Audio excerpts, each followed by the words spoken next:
I just want to start this video by saying if I mispronounce this band name, please say in the comments below how it's supposed to be pronounced. I looked on Wikipedia and it just gave um, the linguistics version of how to say it, and you know how all those weird letters are in the how linguists are. So yeah, I'm a linguist. Just yeah, if I am saying this correctly, then that's great. If not, just comment below and everything will be okay. So this is my second Lycanthro album review. My first one was Mark of the Wolf, which is their newest one. But this is an EP from 2018, and it is quite awesome. As I've said before, I'm just really biased towards power metal because that's really what brought me into metal music, and yeah, it's just simply so complex and are really unbeatable. So yep, let's get right into it. You could call this a concept album, and it's about the four horsemen of the apocalypse, hence the album name. If this isn't a concept album, again, I apologize. It's just interpretation. So yeah, the first song is the four horsemen of the apocalypse, and it is about the four horsemen of the apocalypse taking over, taking charge. Um, so the thing with the album is both James Delbridge and David Shute um, do they pretty much do alternating guitar stuff in this. James Delbridge is the lead vocalist, and Shute is the lead guitar player.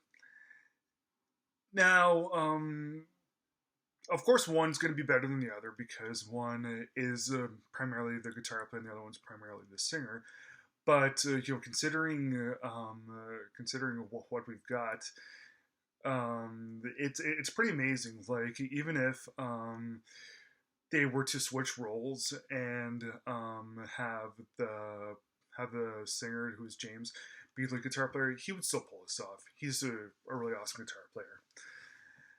But yeah, in the song itself, the Horsemen of the Apocalypse, it's pretty badass. It's a really cool one.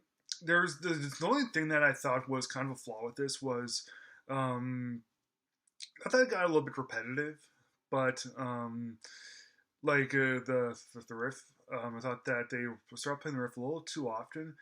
But just when I thought that complaint was starting to resonate, things changed. Things got better. Riffs differed up, and things just simply got more different for me. So the thing with most of the songs on this album are they're all pretty long. They're all epics, like a lot of power metal things are.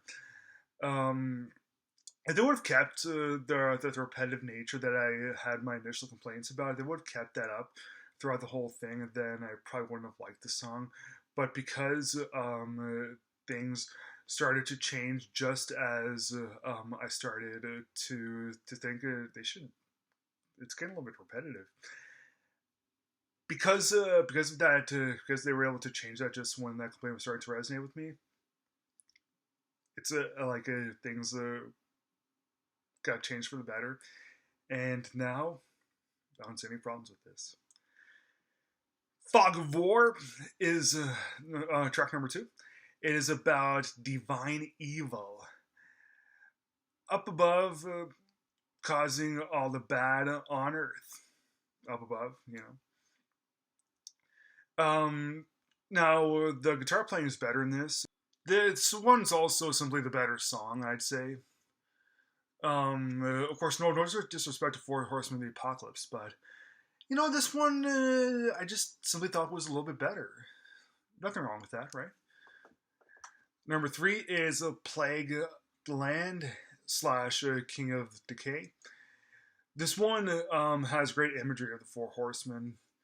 It really, the thing that I love about power metal is that I mean, lots of songs do really take us into a whole new world, but the thing with power metal and what the best power metal, such as this, does is it takes us into a whole other world that we've only dreamt about, and I really love that about this.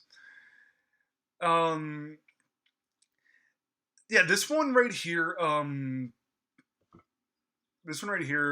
way that James plays the guitar, it did surprise me because I've heard him play guitar before, and like on this album and on some of his other things, but this one's probably the best that I've ever seen him in. I mean, probably the best that I've ever heard him in. So yeah, he had a little bit of the surprise of James Delbridge's act skills and the great imagery. Yeah, this one's great stuff. I would probably call this the best on the album. And fourth up is Pale Rider, which is about conflicting sides. It's about humanity versus the Pale Rider, kind of like the Clint Eastwood movie. We can feel these two constantly doing battle with each other, and